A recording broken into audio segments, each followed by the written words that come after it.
All right, good morning, everyone. Good morning. Wow, this is such a great turnout. Thank you so much for being here today for this important discussion on building safer communities. My name is Mark Lee, CEO at Radiant Futures, and we are a nonprofit that was founded back in 1976, which makes us the oldest domestic violence agency in Orange County and the third oldest in the United States. So we have a long history of providing our critical services to survivors of both domestic violence and human trafficking. And today's panel is part of our effort to bring together different voices and perspectives on how we could all work together and create a safer and more supportive community for everyone. I also want to add that we're having this discussion in October, which is National Domestic Violence Awareness Month. Yeah. So it's really a good time, a perfect time for us to, not only recognize the strength and resilience of survivors, but also to bring attention to the prevalence of domestic violence that's still happening in our community today. We're so honored to have an incredible panel with us today. Allow me to do a quick introduction. So first, to my left, to your right, U.S. Congressmember Lou Corerra. He represents our 46th district. Congressmember Corerra has been a champion for issues surrounding public safety, mental health, and the well-being of our communities. Next to Congressmember Lou Corerra is Chief Rick Armendariz, the Chief of Police for the City of Anaheim. He has a deep understanding of public safety and is committed to community-based policing. Chief Armendariz brings a wealth of experience to our discussion on the law enforcement's role in creating a safer community. And not yet here is State Senator Tom Umberg.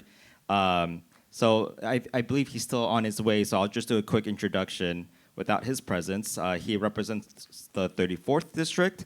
Senator Umberg has a long history of working to improve public policy around justice and equity, and is a strong advocate for protections for survivors in our community. So thank you all for being here. So today's conversation will be focused on some of the pressing issues related to domestic violence. And to help set the stage, I'll share some high-level statistics to kind of illustrate what the current landscape is. So according to the National Coalition to End Domestic Violence, about 10 million people in a year are physically abused by their intimate partner. Year to date, around 470 gun-related domestic violence fatalities so far this year, and this does not include other domestic violence fatalities such as strangulation and the use of other weapons. And then about 20,000 phone calls are placed in a single day to various domestic violence 24/7 helpline numbers throughout the United States. And these numbers, these statistics are way more than just data. They represent real people who need support and advocacy. So I do want to share a tragic story that took place right here in Orange County. And it's a story of Morel. She's a 24-year-old woman who lost her life to domestic violence in 2023, just last year. Morel was in a relationship with her boyfriend named Aaron. And unfortunately, it wasn't a safe relationship. A few months before her death, she was physically abused by her boyfriend multiple times. She did file for a restraining order, which is meant to protect her, but it didn't stop Aaron from reaching out to her again. One night, after being kicked out of the club for being too drunk and belligerent with other patrons there, Aaron called Morel multiple times, begging her to come help him and pick him up. She agreed, and they ended up at his apartment in Anaheim. A security guard saw them arguing and heard Morel screaming as Aaron forced her into his apartment. Despite multiple 911 calls and officers knocking on the door, no one was able to intervene. The next morning, Morel's mother, who was worried when she couldn't reach her daughter, went to Aaron's apartment and found her body inside. She's been beaten and strangled. And by the time that Aaron was located, he had already fled to Temecula and confessed to his friend, "I killed her, I strangled her." So stories like this remind us of the serious reality that many of our survivors face, and it's a tragic example of why we need to keep pushing for change and why we need to keep providing comprehensive support for survivors in our community. So we are going to hear from our panelists about what's being done currently and how we could all work together to contribute to building a safer community moving forward. I'll go ahead and direct some questions to the panelists directly, but then we'll definitely open up the dialogue between the speakers to have a deeper conversation. And if we have time, we do want to leave room for a Q&A session. So if you have any questions you may want to ask, think about that, and we'll be able to call on you to ask the question. Are we ready? Let's get started. All right. So starting off with the current landscape and challenges, I want to start with Chief Armendariz. From a law enforcement perspective, what trends are you seeing in domestic violence in the community? And what specific challenges does law enforcement have when addressing these issues? Well, thank you for that question, Mark. And first of all, thank you for the opportunity to present and speak. And I appreciate all your time and effort. We're all busy, and this is an important topic, so we appreciate your time here. Domestic violence is something that is prevalent in every community, and unfortunately, Anaheim has no exception to that.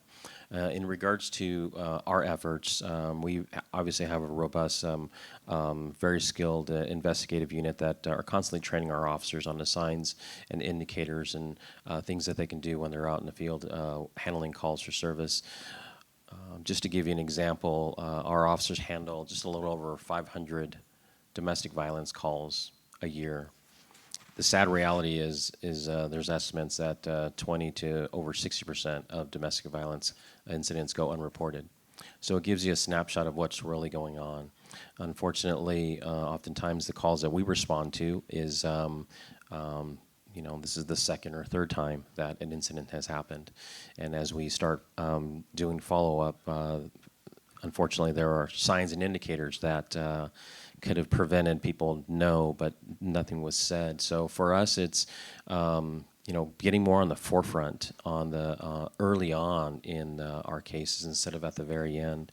We're very fortunate that we have a family justice center. We have resources that are available, and when we have those significant cases of physical assault where we have to take a victim to the hospital, we do have, and we're very fortunate to have those resources that can respond to the hospital and handle those significant cases.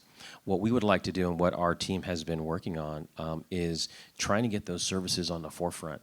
What we have seen is that the sooner we can get individuals connected to services early on, very early on, they have a higher chance of breaking that cycle as compared to later on in the process. So, we've been fortunate to look at some opportunities and grants and talking about current trends of actually having support staff, our nonprofits, our counselors actually riding with our officers and respond to the initial calls for service. Because as you know, it's a very traumatic incident, and you don't want to divulge your entire life to someone in uniform. Let's just be honest. So to be able to provide that comfort and that support early on, and it may not be an officer, it may be someone that is our partners in this endeavor. So to be able to have them after hours on weekends out in the field, not just in the office. When we go to a domestic violence call and we say, here's a number to call, here's an address to go to tomorrow, 80%, 90% of the times that's not going to happen. But to be able to say, here's Suzanne, she's going to walk you through the process, and she's going to follow up with you tomorrow and make sure that you have the services you need. That has made a positive impact in just a short, so we'd love to be able to expand that more. In addition to the trends that we see, I gave you the numbers of domestic violence. We do see an uptick during the holidays when families are together, when there's activities of sports, right? Some teams win, some teams lose. So it's unfortunate, but yeah. So But that's just a quick little snapshot of kind of our current trends, what we're seeing here in Anaheim, and some of the efforts. Again, we're very fortunate and blessed that we have our Orange County Family Justice team. We've had it here since 2004, so it's 10 years in the works, and we appreciate the collaboration. I'm sure we're going to talk more about that as well. Thank you, Chief. And then, Congressmember, Chief Armendariz provided a lot of great ideas for expanding like the Right Along program and all that, but all that really takes resources, funding, and many of the funding comes from the federal level too, right? So from your perspective, with some of the trends that Chief Armendariz just shared, is it kind of consistent to what you're seeing on the national level with other communities throughout the United States? And if so, how do these challenges affect the way that the federal policies and funding streams are affected? Thank you, Chief. To my rescue again. How much time do we have? I have less than 50 minutes. I'm trying to wrap my arms around this issue and all its manifestations. Let me answer your question very quickly. A lot of the funding does come to the federal government. Remind you, we have a historical federal deficit right now, but something like $30 trillion. The interest on the debt is going to be the number one expenditure in this nation very soon. So we are going to have to make some very tough decisions. I haven't heard any of the candidates talk about this issue. So first of all, the issue is, do you have sharp elbows to prioritize this issue when it comes to federal funding at the federal level? Again, I've not heard anybody talk about this issue. And that's where all of you come in, because you start at the beginning, which is really framing how serious this issue is. Is it really a serious issue? That's only up to you to answer that question. When I was on the County Board of Supervisors way back when, I remember taking a tour of the Orange County Juvenile Hall, and the number one reason young ladies were behind bars was prostitution, underage prostitution, really big, okay? Today, as I mentioned earlier, I sit on Homeland Security. I've been there ever since I got to Congress. I'm the ranking member on this committee called Border Security Subcommittee. I've spent a lot of time at the border. Quick factoids, 80% of all the women that come from other countries, by the time they reach the southern border, 80% of those women are either raped or sexually assaulted. They're not coming because it's going to be a nice visit to the border region. They're coming because they're hungry, and as I said earlier, the world is getting uglier, not better. COVID really destroyed half the world's economies. We have this interesting debate, let's call it, with China right now. Chinese unemployment rate with their youth is like 20 to 30%. A lot of the Latin American countries, Central America, other areas, are essentially non-functioning anymore. They don't have a heartbeat, which means there's no economic activity, which means people will be starving, continue to starve. And so at my level, you see public policy debates. I'm not going to ask you to engage in those ugly, ugly debates. They are very ugly. But what I'm trying to say is people desperate from around the world will continue to try to find a haven where they can raise their families, live safely. Just 2 days ago, I got a phone call from Mormon Church. I do a lot of work with them in a lot of ways. He called me and said, Lou, we have this individual in an Anaheim shelter from India, undocumented. Her husband decided to kick her out of the house, a forced marriage situation. She has nowhere to go and is scared to death of being deported. What can we do for her? That kind of frames the issue. Is this a person we want to deport? Or is this a person we want to give an incentive to step out and report the crime? And this delves into immigration policy. Okay, this delves into other policies that are front and center right now of the immigration debate. Okay, that's at the federal level. At the local level, criminalization. How do you handle a victim? Let's say I'll make it easy, an underage prostitute that you just arrested. Is this a person you will put in jail, or is this a person you'll treat as a victim and wrap a public policy structure around this victim so you go after the pimp and not the victim? Let's continue the other parts of the debate. Mental health, okay? You go into drug abuse, all wrapped into the same issue. And it's a lot of different pieces, but we need to make sure that these are the issues, the public policy debates, that are front and center, both at the federal and local level, because your voices will help us determine what a good public policy decision will be. And then we can talk about the funding as well. But unless you begin to see the mental health issue, okay, the drug abuse, the criminal issue, the criminal aspect, we are not going to be making a lot of progress. Right now, just from my vantage point, it doesn't matter who gets elected in November. This challenge is not going to go away. In fact, it's going to get worse. I don't see us putting together a massive Marshall Plan to address the devastated economies from COVID. We don't have the money, and we have the political power to do it.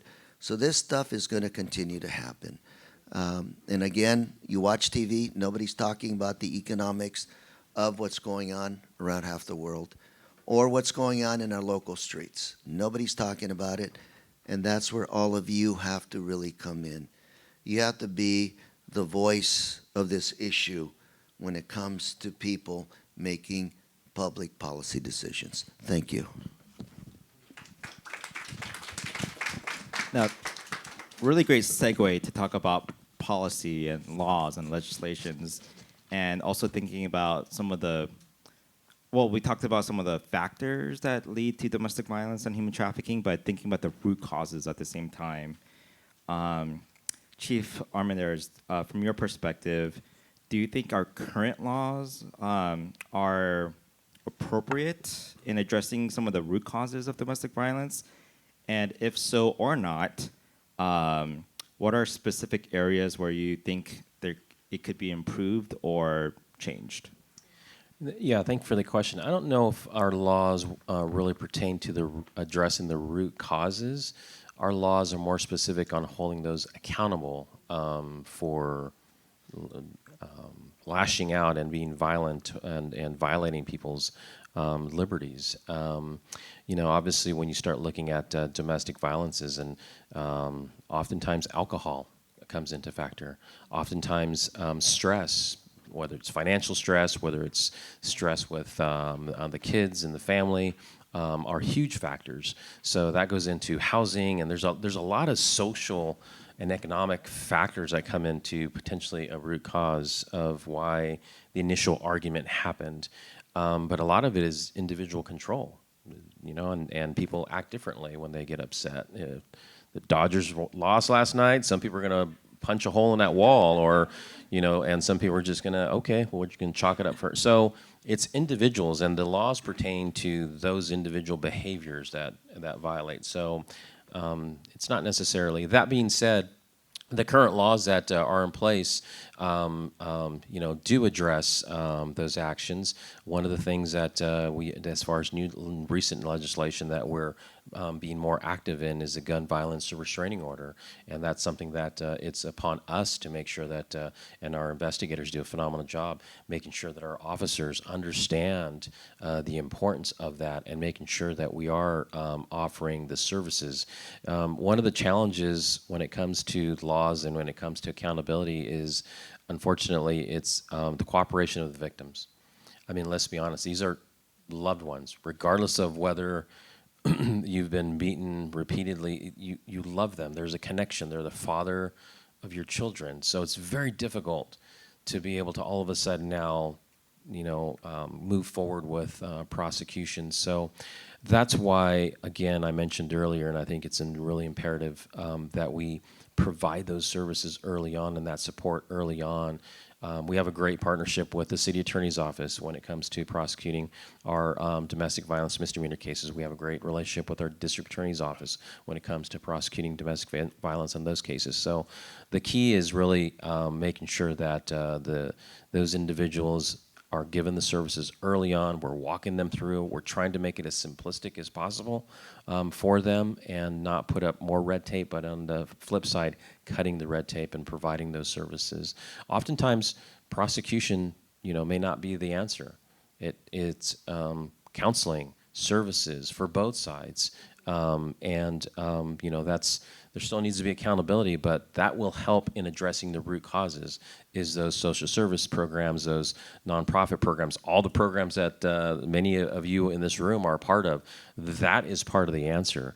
The last thing I'll share with you is in Anaheim, and I can only speak for Anaheim and Orange County, but in Anaheim, I mentioned our phenomenal team over at the Family Justice Center, all our partners, including our staff.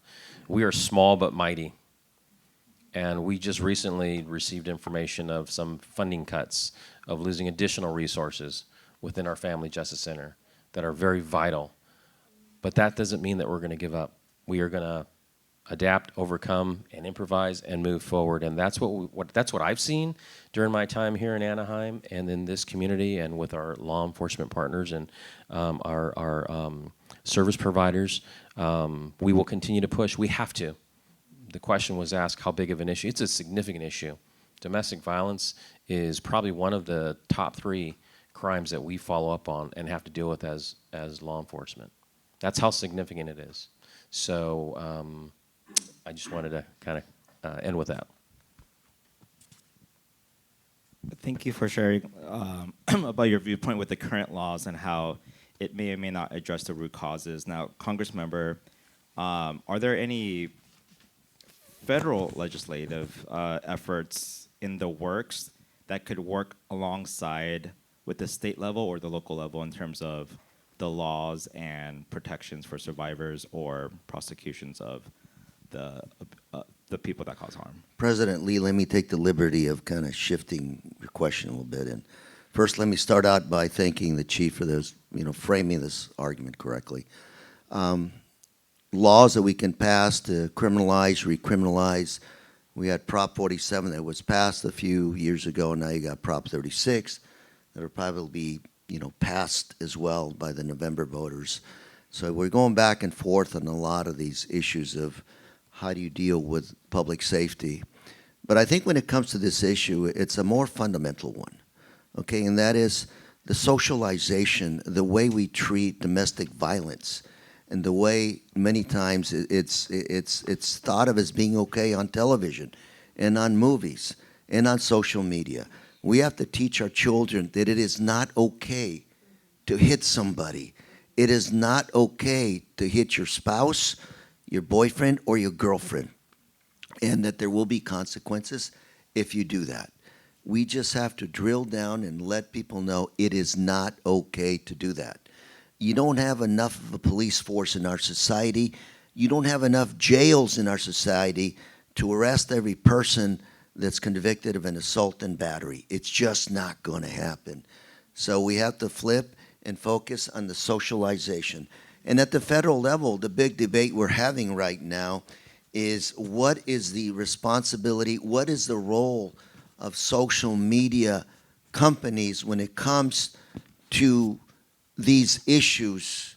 Are you, now break it down, do you have liability? Do you have a responsibility for that social media content on that space? When somebody visits your space and there's something there that shouldn't be there, do you have a responsibility to take that down or not? Everybody says yes, yes, yes. Then you have that ugly thing in our Constitution, that beautiful thing in our Constitution called the First Amendment. Okay, so who decides if that is good or bad? But I think if we get beyond the academic question of what's good or bad, there are fundamentally some things that should not be on social media. And that's the issue we're wrestling with, grappling with at the federal level. And again, not enough jail space to bust everybody, but I think all of us have to work to make sure that our kids grow up knowing it's not okay to be violent. Thank you.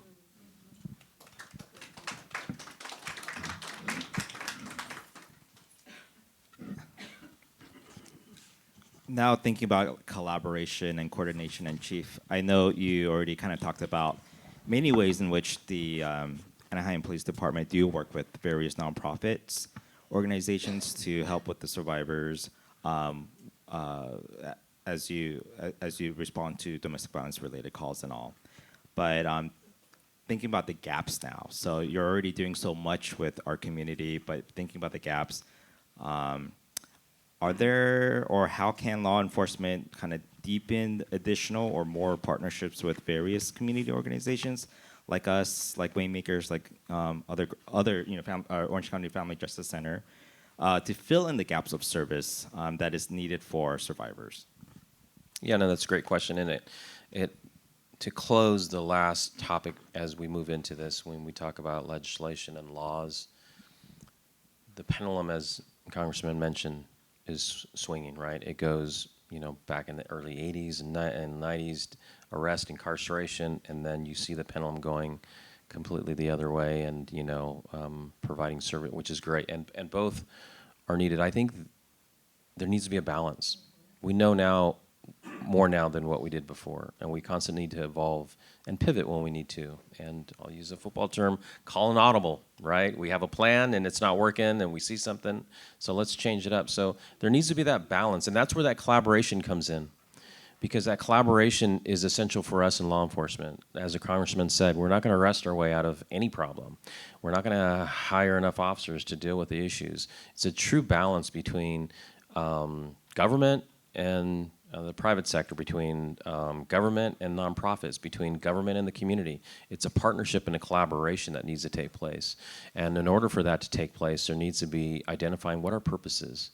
We always get caught up on what we're doing and how we're doing, and we start bickering and arguing about that, but we forget what we're even doing and what our purpose is, or what our why is, right? So in the Family Justice Center, that is exactly where we start off at. And our people that work, whether it's our city employees, whether it's the city attorney's office, the DA's office, our nonprofits, Waymakers, all the other great partners that we have, whether it's our federal partners that we work with, being able to work together collaboratively.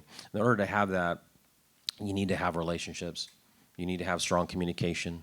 You need to have that collaboration, that understanding. You need to have that trust and knowing where people are coming from. I may not necessarily agree or understand, but I know what your role is, and I'm going to support you in that, and vice versa. So it's not only collaborating, and at times we need to be independent. I get that. And there's confidentiality, there's other things, and that's totally understandable. But I think the change in what we're seeing now is being interdependent. We are independent, but we also work well together. But we don't have to necessarily rely on each other. So being interdependent is an answer for us in law enforcement, in our collaboration and what we do, and it's definitely something that has been beneficial for us as we start moving forward with having more of a holistic approach, a balanced approach. It's not one extreme, it's not the other extreme. It's bringing both groups together to address the issue. And Congressmember, how can federal programs encourage or support the collaboration at the local level? Again, you said something, programs that you talked about gaps in the system. I would argue that it's not about addressing the gaps in the system. You have a dam that's about to burst and you're trying to put a finger in that should stop the leak in a bursting dam. I think we don't really have a system that deals with these issues in a manner that's effective. We have people that do good work like all of you here, but I think this issue is so huge, so massive, that we got to start from the beginning, which is what I said before, which is you all have to kind of get together as a group and let us know how serious the issue really is and why it's important to address it in a more fundamental manner that requires resources, that requires coordinations, not only federal, state, local, but also the nonprofit sector. Because this thing is ugly and it's getting uglier. And like the chief said, the Dodgers lost last night and a lot of people got pissed off and hope to God they didn't kick the dog or do something worse, but they did. And it's not going away. I just, in my heart, I would ask all of you to figure out a way to coordinate your efforts, to be a single voice that's a strong advocate for legislative action in this area. I shouldn't give you any wild ideas, but I will. So, God, I'll tell you how long, about a decade ago, I had a group of students, Cal State students, come to me when I was in Sacramento as a state senator, and these students just started railing on me. Why was I letting tuition at the Cal State system go through the roof? And they were right. I mean, when I went to Cal State Fullerton, tuition was zero. Now it's like $6,000-7,000 a year. It's wrong. And I told the students, I said, why don't you do what the very effective special interest groups do in Sacramento? You know what that is? Put together a report card, right? Who's voting on your issues and who's not, okay? And let me tell you something. They had to do it because the Cal State system couldn't, because their funding is based on how nice they are to legislators. But the students could go out there and do this. And let me tell you, they got a visceral reaction from state senators and assembly members because the grades those folks got were C's and D's. Okay? Now, what you've got to do is essentially put together that kind of an organization. You may not have the bucks to go out and hire the most expensive lobbyists or to do that kind of stuff, but you represent a very, very painful, ugly, important issue that touches everybody in our society. All of us know a person, okay, that's been domestically abused. The number one unreported crime, probably, correct me if I'm wrong, Chief, is probably rape, okay? The one thing people don't report because it's so embarrassing, it's so humiliating, and it's so hard to prosecute. You have a silent majority that will join you should you begin a movement to get some things done in this area. Thank you.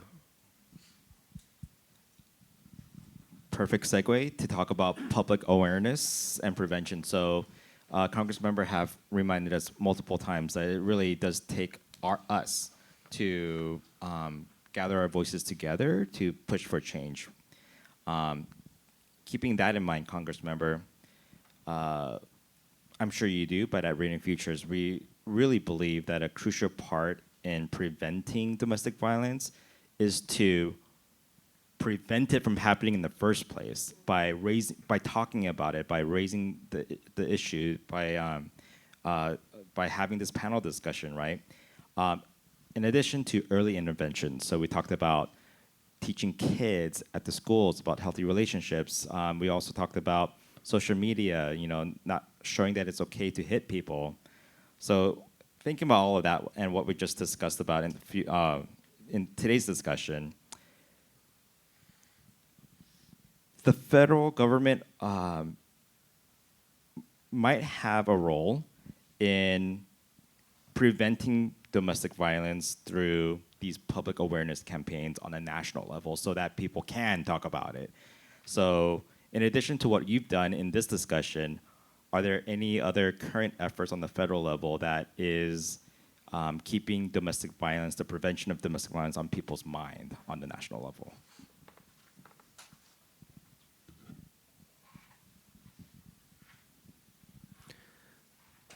Yes. I think all of us understand that this is a very difficult area because it just has so many manifestations.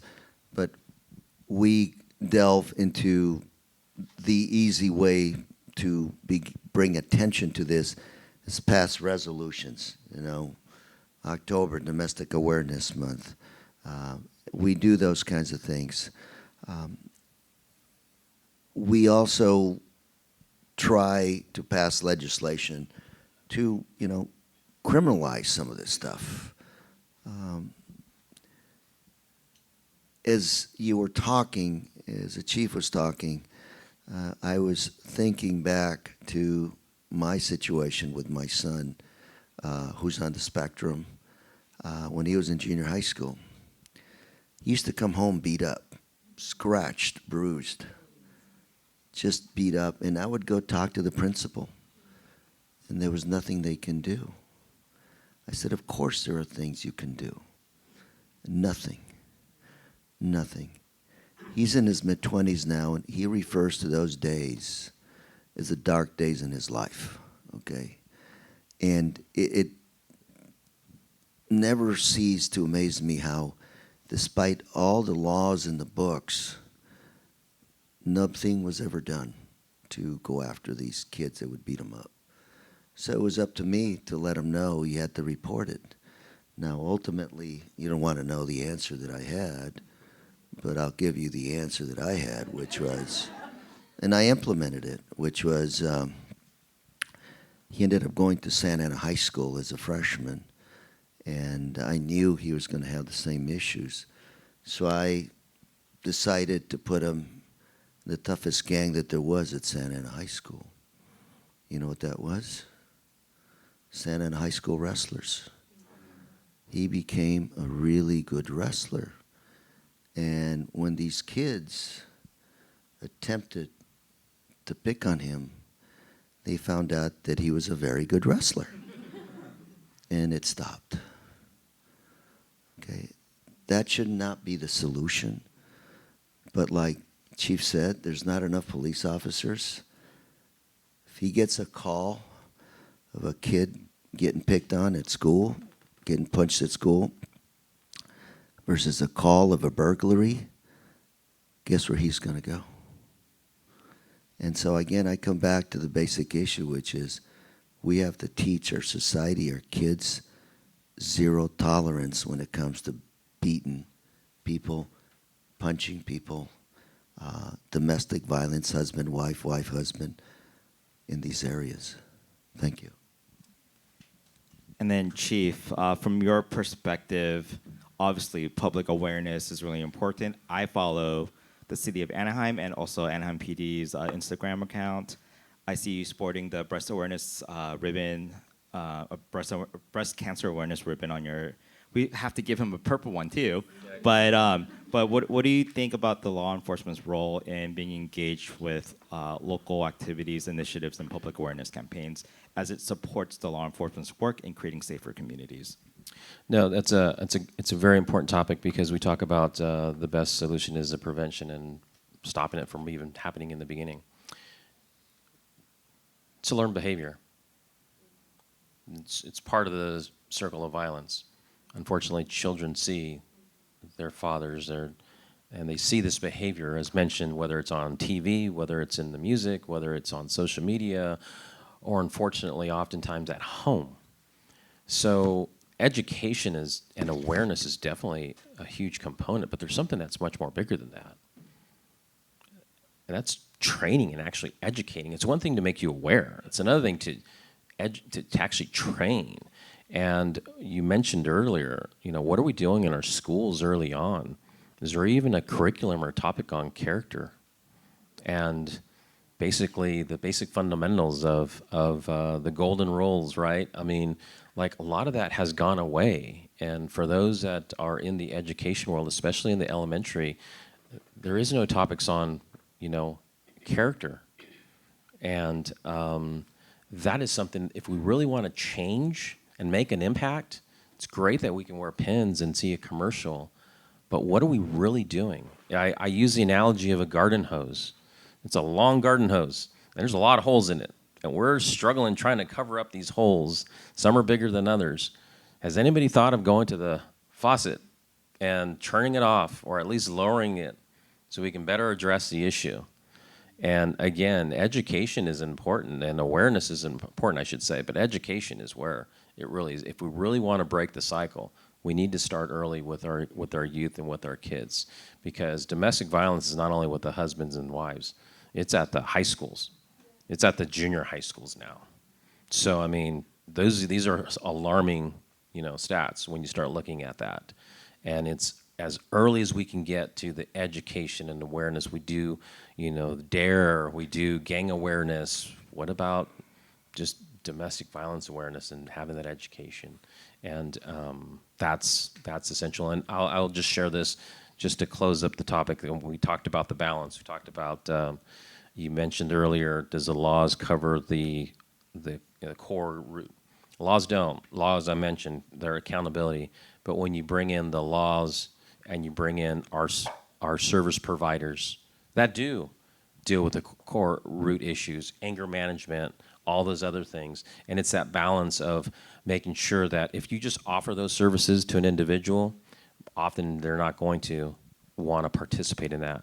But if they know that they have a case pending and they've got charges and potentially time to do, it is a different motivation factor. It's called the carrot and the stick.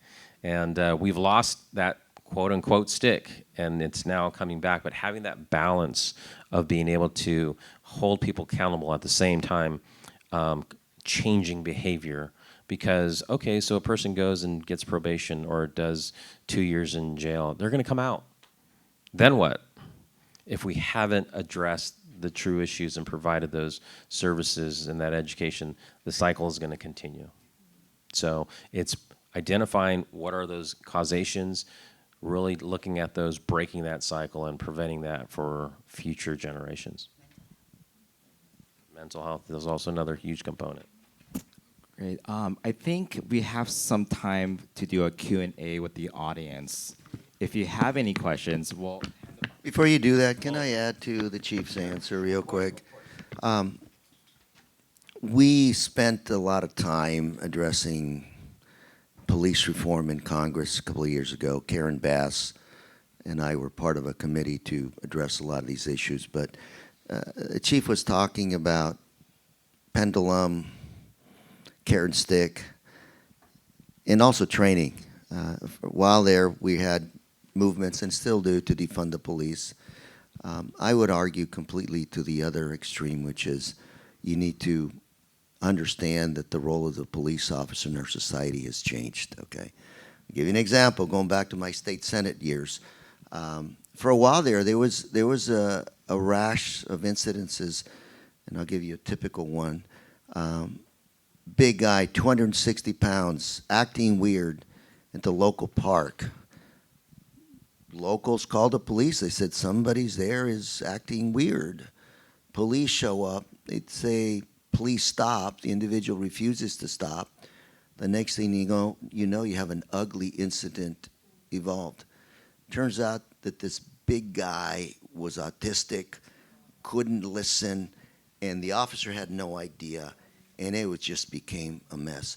So I added to the police officers' training curriculum a course on autism, how to identify somebody who's autistic and how do I address it. Today, no longer is it arrest them and put them in jail as the primary role of the police officer. Now, they have to be a social scientist. They have to be able to address an issue before they get there. They also have to be high-tech experts as well. I won't talk about that. But their role is changing and evolving, and that's why I believe it's important to hire, to bring in officers, candidates that have grown up in the community. If you're going to police my neighborhood, I want to see that officer. I want to give them a brownie point or two to hire them if they grew up in my neighborhood. I want them to know who that kid is who has issues, mental issues, who's autistic, and know the neighborhood. So when they go out there on a police response call, they know what to expect. If they know the neighborhoods, they will be much more effective police officers. If the neighbors know that one of our own is now a police officer, they'll respect and work with that individual. And so you begin to change, you begin to see the evolution of public safety. I'll give you another example. When I was at high school, Anaheim High School, go Colonist, I didn't, but a lot of my friends used to drink. And one night, one of my fellow football players got, essentially he was going to be arrested by an officer for drinking in public. He was as drunk as a skunk.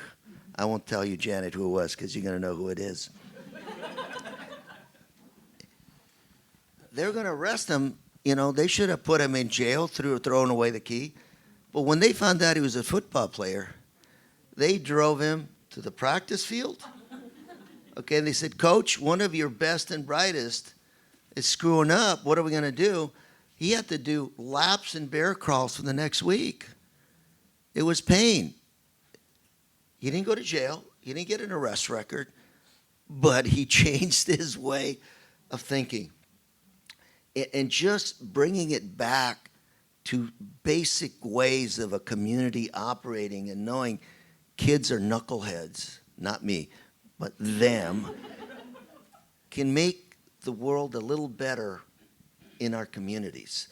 And that's why, instead of defunding the police, I think you got to send these guys back to get a master's degree in something that helps them address the issues in our communities right now. But we get so caught up in us versus you fights that we lose sight of good solutions. Thank you. I was planning to do closing remarks, but I want to give that opportunity to our state senator. Since you joined a little bit late, I want to have you kind of do a closing remarks on the prevalence of domestic violence and addressing the issue. I've got about 40 minutes, so I'm going to cut it down to 20. First of all, I want to thank you, Mark. I want to thank Rainey. I want to thank all of you for raising up this issue. As was discussed, I am certain, is that this issue is one that is, difficult, but also is one that doesn't get the attention it deserves, and the victims, as I said earlier, are in a unique place and have a unique situation in terms of raising up the visibility. And so by doing this, some of you are helping yourselves, but most of you are helping your community, and that inspires me. The fact that you're doing this, I get paid to improve the quality of lives of people that I represent. And that's we have a similar mission, but many of you, in fact most of you, are doing it because of your passion for the issue. And so by virtue of you being here and feeling so connected and so motivated, that motivates me. So let me just end again by saying thank you and thanks for this opportunity. Thank you, everyone. Please give a round of applause to our panel speakers. And this concludes our panel discussion. Thank you, everyone.